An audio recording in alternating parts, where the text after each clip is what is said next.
All right.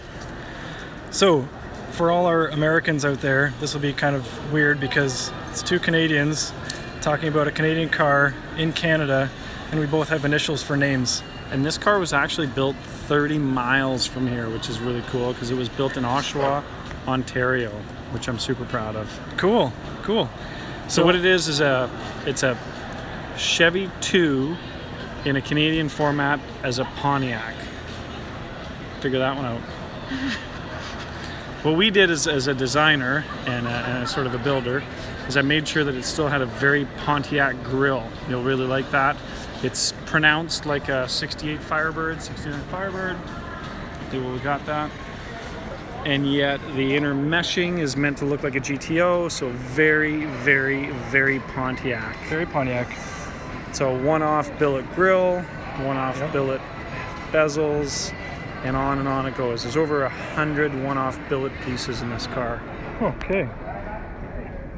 Now I was looking at some of the details here. The first thing I noticed when I looked up was the transition there between the polka dots to the no polka dots. It's just little details like that really set it apart. I'm going to give you guys a little feature here, and I'm actually going to drop the hood so you can see that is totally part of the actual graphics of the car. Cool. And you'll really like that.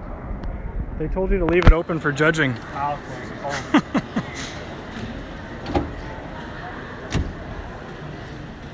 you can see how that detail just sort of morphs itself into the rest of the car. It actually ends up in the side of the doors, the lower quarter panels. Yep. Down here too. And I guess while we're down here, I was just wondering, half wheel. Everybody talks about the half wheel. How many PSI do you run at the racetrack? There's some tricks to keeping air in that thing, and I'm not going to divulge them here. Oh. But it is, as far as we know, the first car ever to be displayed on 2 half wheels. Cool. And the first car ever to be detailed with a hoodie. Right, exactly. And notice the exhaust here transitions to an oval. Is that right? Save space in there? The exhaust transitions to an oval, so it can be quite a bit lower. It's actually a 4-inch pipe that comes out of the turbos. Mm-hmm. The car makes 2,510 horsepower. That's good for merging. Yeah, that'll get you into traffic and into a whole bunch of trouble. So the next question is, when's the first burnout? I think on this car it's going to be about 6 months. We've got a few things we want to do with it first. Anybody that knows me and knows my reputation knows that we're going to do it. Mm-hmm. It's just a matter of time, and we have a few things we want to establish first. So we're going to leave a bit of the chrome bits on it. The other thing I didn't notice inside was any ice cream cone holders.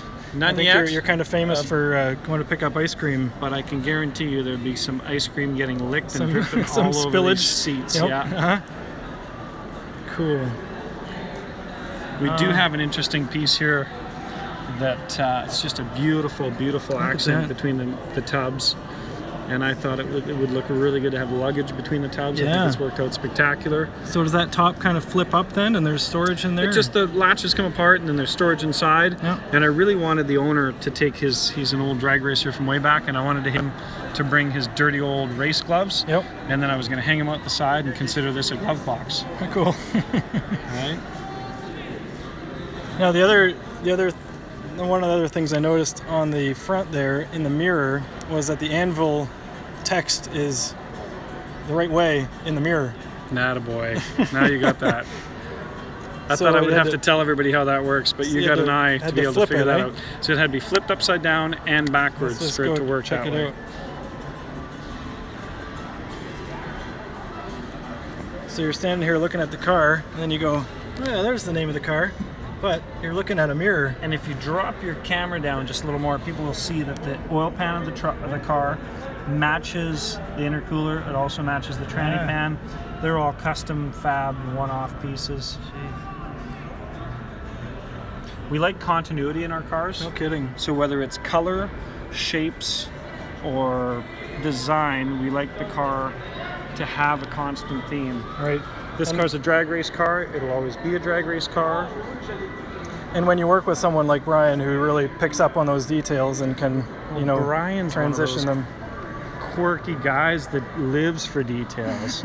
so when you introduce a concept and you get kind of geeky with details, he takes it one step further and helps you get there.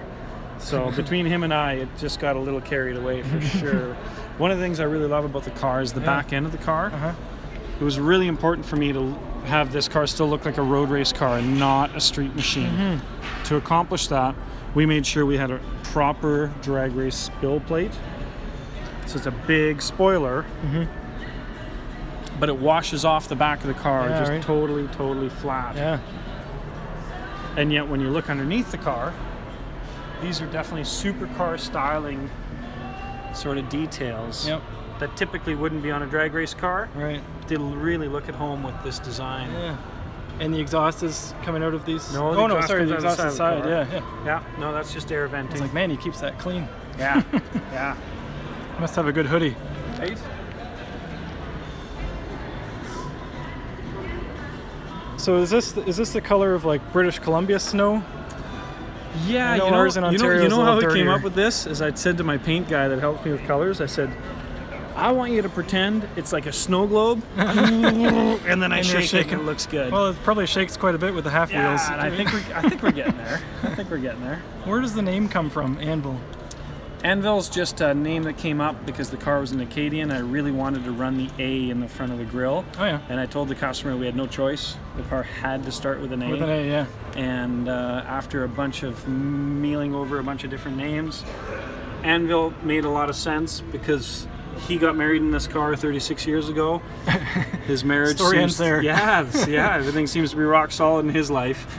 So here we are. It's short, it's small, but it's super strong. Now, so your 4-link bars, Yep. they're threaded left and right hand, I guess? Correct. But there's no jam nut on the front one. Yeah, we actually wanted to push the wheel further forward to get it centered where I thought it should belong in the wheel well. Yep. And so we sacrificed a jam nut for that. Sure. Cleaned it up a bit. Yep. Now, have you played with the instant center and stuff? We set it up based on our computer design, and I think it'll be real close. If we have to move anything, it'll be one hole over, and it'll be really close. Yeah.